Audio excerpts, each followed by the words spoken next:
വാചകങ്ങളുമെല്ലാം തികച്ചും അർത്ഥശൂന്യങ്ങളാണ്. ഇതിനെ ഞാൻ വലിച്ചെറിയുന്നു.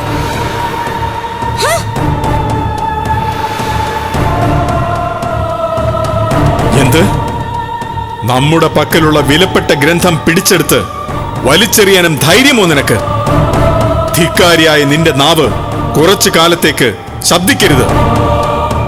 നീ ഊമയായി പോകട്ടെ. നമ്മുടെ അനുവാദമില്ലാതെ ഗണപതി മുരുകന്മാരെ നമ്മുടെ സവിധത്തിലേക്ക് കടത്തിവിടാൻ പാടുണ്ടോ? അനുവാദം കിട്ടുന്നതുവരെ കാത്തു നിൽക്കാൻ ക്ഷമയില്ലെന്ന് പറഞ്ഞ് അടിയനെ ബലമായി മാറ്റി കടന്നു വരികയായിരുന്നു. ദ്വാരപാലകന്റെ ഈ മറുപടിയിൽ നാം തൃപ്തനല്ല.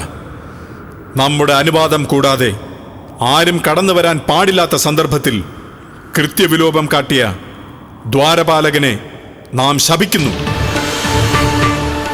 നന്ദികേശ, നീ ഒരു കൂറ്റൻ ശ്രാവായി കടലിൽ അലയുമാറാകട്ടെ.